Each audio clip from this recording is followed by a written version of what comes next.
बिस्मिल्लाहिर्रहमानिर्रहीम। Chemistry part 1 chapter 4 है। तो इंट्रोडक्शन में हमने इंटर और इंट्रा मॉलिक्यूलर फोर्सेस की बात की थी और आगे उसकी एग्जांपल्स।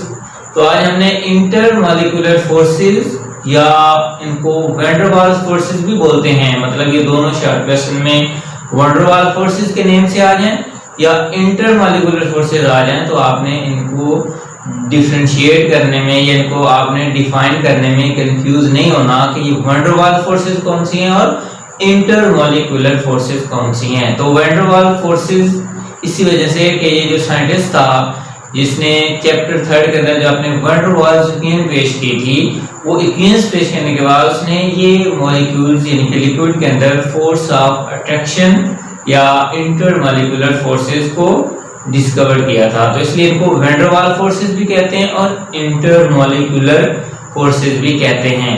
तो अब हम बात करते हैं इंटर मॉलिक्यूलर फोर्सेस की टाइप्स, या आप ये कह सकते हैं कि उनकी आगे कौन कौन सी एग्जांपल्स हो सकती हैं। तो उनके अंदर डाइपोल फोर्सेस और इसके साथ डाइपोल इंड्यूस्ड डाइपोल फोर्सेस, इन टू टाइप्स को आज हमने डिस्कस करना है। तो सबसे पहले डाइपोल फोर्सेस। तो डाइपोल का मतलब मींस के टू पोल्स जिसके ऊपर जो सेपरेशन ऑफ चार्ज होती है, इनके यहाँ पे एक आपको साइन मिलेगा ये डेल्टा। तो डाइपोल मींस टू पोल्स, और ये टू पोल तब बनते हैं जब उनके अंदर पोलैरिटी आती है और जो मॉलिक्यूल्स पोलर होता है उनके ऊपर जो चार्ज सेपरेशन होता है उससे ये क्या बन जाते हैं, डाइपोल। तो डाइपोल फोर्सेस के नेम यानी कि जो उसका नाम है उससे ही हमें आइडिया हो रहा है कि डाइपोल फोर्सेस, इसका मतलब क्या है कि मींस के जो दो पोल्स के दरमियान फोर्स एग्जिस्ट करेगी उन्हीं को हम कहते हैं डाइपोल फोर्सेस। तो इसको डिफाइन करने से पहले आपको पोलर और नॉन पोलर के बारे में थोड़ा सा आइडिया होना चाहिए कि पोलर मॉलिक्यूल वो होते हैं जिनके अंदर इलेक्ट्रोनेगेटिव डिफरेंस जो है वो जीरो के इक्वल नहीं होते, यानी कि कुछ ना कुछ वैल्यू हो, उसको कहते हैं पोलर मॉलिक्यूल्स। और नॉन पोलर वो होते हैं जिनके दरमियान इलेक्ट्रोनेगेटिव डिफरेंस जीरो होता है। आप इसके एग्जांपल H2O यानी कि एक जैसे मॉलिक्यूल जिनके अंदर होते हैं, जिनके अंदर पोलैरिटी नहीं होती या जिनके अंदर पोलराइजेबिलिटी नहीं होती, उनको हम कहते हैं नॉन पोलर। और जिनके अंदर पोलैरिटी होती है, पोल्स होते हैं, जिनके अंदर चार्ज सेपरेशन होती है इलेक्ट्रोनेगेटिव डिफरेंस की बेस पे, उनको हम क्या कहते हैं, पोलर मॉलिक्यूल। तो ये थोड़ा सा आइडिया पोलर और नॉन पोलर। अब हम डिफाइन करते हैं dipole forces. The attractive forces present between positive end of one molecules and negative end of another polar molecules. इनके एक पॉजिटिव एंड है, दूसरा नेगेटिव एंड है, और इन पॉजिटिव और नेगेटिव एंड के दरमियान जो अट्रैक्टिव फोर्सेस, क्योंकि मॉलिक्यूल के दरमियान आपको पता है दोनों फोर्सेस होती हैं, एक फोर्स ऑफ अट्रैक्शन, एक फोर्स ऑफ रिपल्शन। तो अट्रैक्टिव फोर्सेस डोमिनेट होके जब दो मॉलिक्यूल इतना करीब आते हैं कि इनका एक पॉजिटिव एंड हो और एक उनका नेगेटिव एंड हो, और इन दोनों के दरमियान जो फोर्स होगी उसको हम बोलेंगे डाइपोल फोर्सेस। तो यहाँ पे आप देखेंगे ये मैंने एक सेपरेट बना दिया कि HCl का मॉलिक्यूल, यहाँ पे देखिए ये इसके पोल्स बन रहे हैं, यानी कि ये एक सिरा यानी कि ये पोल्स है। और अगर आपसे ये कोई पूछे कि चार्ज डेंसिटी किस साइड पे है, तो ये जहाँ पे नेगेटिव चार्ज मींस कि यहाँ पे चार्ज डेंसिटी ज्यादा है और इस साइड पे चार्ज डेंसिटी कम है। तो अब ये टू पोल्स यानी कि ये दो पोल्स हैं और ये दो पोल्स हैं, तो डाइपोल और इन दोनों के दरमियान ये जो फोर्स है इसको क्या बोलते हैं, डाइपोल फोर्स है। तो अब आपको डिफाइन क्लियर होगी कि डाइपोल मींस के टू पोल्स, एक पार्शियल पॉजिटिव और पार्शियल नेगेटिव, और इन दोनों के दरमियान जो फोर्स ऑफ अट्रैक्शन है इनको हम कहते हैं डाइपोल फोर्सेस के। डाइपोल दो पोल ये और दो पोल ये, और इन दो पोल्स के दरमियान एक का पॉजिटिव एंड और दूसरे का नेगेटिव एंड, इन दोनों के दरमियान जो फोर्स है उसको हम कहते हैं डाइपोल फोर्सेस। एक ये एग्जांपल है कि HCl और दूसरी है क्लोरोफॉर्म। यहाँ पे देखिए CCl3। तो ये आपके पास CCl3 यहाँ पे भी पॉजिटिव है, यहाँ पे भी पॉजिटिव है। क्वेश्चन यहाँ पे ये बनता है कि कार्बन के साथ क्यों नहीं बॉन्ड बना, हाइड्रोजन पे कैसे पॉजिटिव आ गया, कार्बन पे पॉजिटिव होना चाहिए था क्योंकि वो मोर इलेक्ट्रोनेगेटिव एटम के साथ रहते। तो इसकी आपको मैं थोड़ी सी डिटेल बताता हूँ कि यहाँ पे देखें 3 हाईली इलेक्ट्रोनेगेटिव एटम इसके साथ अटैच हैं। तो ये यहाँ से जो चार्ज डेंसिटी है वो अट्रैक्ट कर लेंगे, तो ये हाईली इलेक्ट्रोपॉजिटिव हो जाएगा। तो ये अपना इफेक्ट यानी कि इसके ऊपर आएगा, तो इससे ये इलेक्ट्रॉन को अट्रैक्ट करके इसको भी क्या कर देगा, इलेक्ट्रो पॉजिटिव बना देगा, पार्शियल पॉजिटिव बना देगा। तो जिसकी वजह से इसके ऊपर भी क्या आ गया, पॉजिटिव। पॉजिटिव और नेगेटिव इन दोनों के दरमियान जो फोर्स होती है उनको हम क्या बोलते हैं, उनको हम डाइपोल फोर्सेस बोलते हैं। तो ये एक क्लोरोफॉर्म और एक HCl की एग्जांपल आप मेंशन कर सकते हैं, और शॉर्ट क्वेश्चन में ये इसकी डिफाइन आती है लाजमी तौर पे।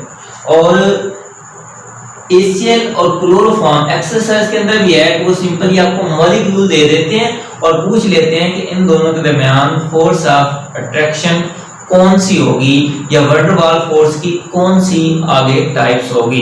तो ये आपको ये पता होगा कि अगर एक पॉजिटिव एंड है, एक नेगेटिव एंड है, दो पोल्स हैं, उनके दरमियान जो फोर्स ऑफ अट्रैक्शन है उनको क्या कहते हैं, उनको हम डाइपोल, यहाँ पे भी आप देखेंगे डाइपोल फोर्सेस, ये भी आपके पास डाइपोल फोर्सेस है। नेक्स्ट फैक्टर, इसके ऊपर फैक्टर कौन कौन से फैक्ट करते हैं। तो फैक्टर के अंदर ये दो मेन फैक्टर हैं।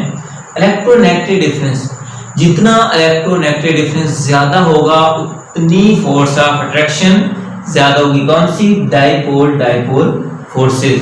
आपको मैं एक एग्जांपल देता हूं।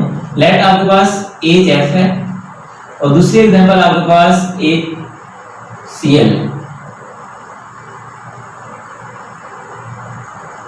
तो यहाँ पे भी F। तो यहाँ पे आप डिसाइड करें कि इन दोनों में किन के दरमियान डाइपोल फोर्सेस स्ट्रांग होगी। तो definitely fluorine is highly electronegative atom. तो फ्लोरीन के दरमियान यानी कि इन दोनों के दरमियान जो ये पार्शियल पॉजिटिव नेगेटिव और ये पार्शियल पॉजिटिव, इन दोनों के दरमियान ये जो फोर्स है वो स्ट्रांग है। रीजन क्या है, इलेक्ट्रोनेगेटिव डिफरेंस ज्यादा है। इसके बाद इंटरमॉलिक्यूलर डिस्टेंस, और इंटरमॉलिक्यूलर डिस्टेंस जितना ज्यादा होगा, इसको आप मैं थोड़ा सा इस तरह मेंशन कर लें ताकि आपको कंफ्यूजन हो। इनके इलेक्ट्रोनेगेटिव डिफरेंस जितना ज्यादा होगा, इनका मॉलिक्यूल ज्यादा दूर है, इंटरमॉलिक्यूलर फोर्सेस डिस्टेंस जितना ज्यादा होगा उतनी ये फोर्सेस क्या होंगी, कम होंगी। कौन सी, डाइपोल फोर्सेस, यानी कि ये इनका इनवर्स रिलेशन है। तो ये दो फैक्टर्स थे, इलेक्ट्रोनेगेटिव डिफरेंस और साथ में इंटरमॉलिक्यूलर फोर्सेस। उनका इंटरमॉलिक्यूलर डिस्टेंस जो है वो जितना ज्यादा होगा उतनी उनके दरमियान फोर्स वीक होगी, जितना वो कम होगा यानी कि उतना मॉलिक्यूल्स के दरमियान जो फोर्स होगी वो भी क्या होगी, ज्यादा होगी। यानी कि ये इनवर्स रिलेशन है और ये डायरेक्ट। नेक्स्ट इंपॉर्टेंट पॉइंट के अंदर, यानी कि ये अक्सर शॉर्ट क्वेश्चन में और एमसीक्यूज के अंदर आपसे पूछ ले सकते हैं। पहला है कि ये पोलर मॉलिक्यूल्स के दरमियान होती है। ये बात आपने लाजमी याद रखनी है कि ये हमेशा पोलर मॉलिक्यूल्स के दरमियान एग्जिस्ट करते हैं। दूसरा, these forces are 1% as effective as covalent bond. तो जो कोवेलेंट बॉन्ड है, जो इंट्रामॉलिक्यूलर फोर्सेस की एग्जांपल्स है, उसके मुकाबले में ये सिर्फ उसका 1% है। It is 1% stronger as a covalent bond. उसके बाद है ग्रेटर द फोर्स, यानी कि जितनी फोर्स ज्यादा होगी उतनी थर्मोडायनामिक्स प्रॉपर्टीज भी ज्यादा होंगी, like melting point, boiling point, heat of vaporisation के फोर्स स्ट्रॉन्ग है तो ये प्रॉपर्टीज थर्मोडायनामिक्स प्रॉपर्टीज भी स्ट्रॉन्ग होगी। ये था अबाउट डाइपोल फोर्स। नेक्स्ट है सेकंड आपके पास डाइपोल इंड्यूस्ड डाइपोल फोर्सेस, यानी कि ये भी जो इसका नाम है उसी से इसकी डिफाइन हो जाएगी। डिफाइन करते हैं, attractive forces present between permanent dipole and induced dipole, यानी कि एक परमानेंट डाइपोल है, एक इंड्यूस। तो ये बात का ये होता है कि हमारे पास मिक्सचर ऑफ सब्सटेंस आ जाते हैं, एक पोलर और एक नॉन पोलर।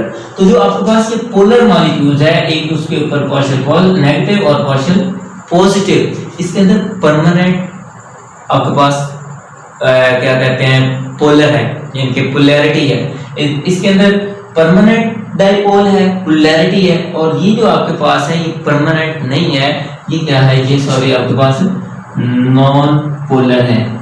तो आप यहाँ पे देख रहे हैं कि एक पोलर है और एक आपके पास क्या है, नॉन पोलर, यानी कि ये आपके पास पोलर और नॉन पोलर के दरमियान एग्जिस्ट करती हैं। एमसीक्यू भी बन सकता है, यानी कि डाइपोल डाइपोल फोर्सेस किन के दरमियान, और डाइपोल इंड्यूस्ड डाइपोल फोर्स। तो यहाँ पे आपने जो मेन चीज देखनी है वो ये है कि एक परमानेंट डाइपोल है और एक आपके पास नॉन पोलर है, इसमें आपके पास पोलैरिटी नहीं है। तो क्या होगा कि जब ये इलेक्ट्रॉन्स ये इसके इर्द गिर्द इलेक्ट्रॉन रिवॉल्व कर होते हैं, लेकिन ये जो आपके पास परमानेंट डाइपोल है, यहाँ पे मैंने आपको बताया था कि चार्ज डेंसिटी ज्यादा है, इसके ज्यादा इलेक्ट्रॉन्स होते हैं।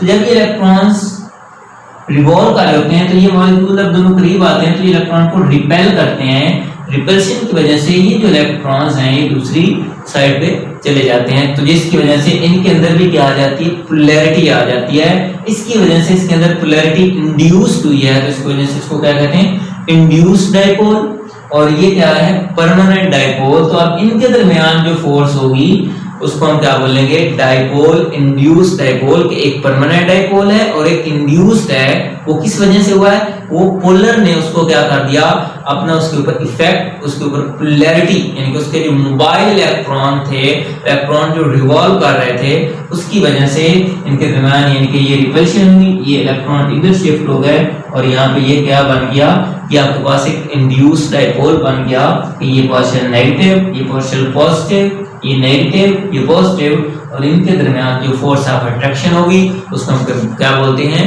Dipole induced dipole. तो ये आपके पास डाइपोल डाइपोल फोर्सेस और dipole induced dipole forces, dipole polar के अंदर और डाइपोल इंड्यूस्ड डाइपोल पोलर भी और नॉन पोलर, ये इनके मिक्सर के अंदर ही होते हैं, और ये सिर्फ पोलर मॉलिक्यूल्स के अंदर मौजूद होते हैं। शॉर्ट क्वेश्चन भी आपको बता दिए, और इसके साथ आपको एमसीक्यूज और ये बता दिया कि इसके फैक्टर्स कौन कौन से हैं, ये भी शॉर्ट क्वेश्चंस के तौर पे आ सकता है कि इसके फैक्टर कौन कौन से हैं और इसके इंपॉर्टेंस पॉइंट क्या है, और डिफाइन और एग्जांपल जो हैं ये बहुत ज्यादा इंपॉर्टेंट है शॉर्ट क्वेश्चंस।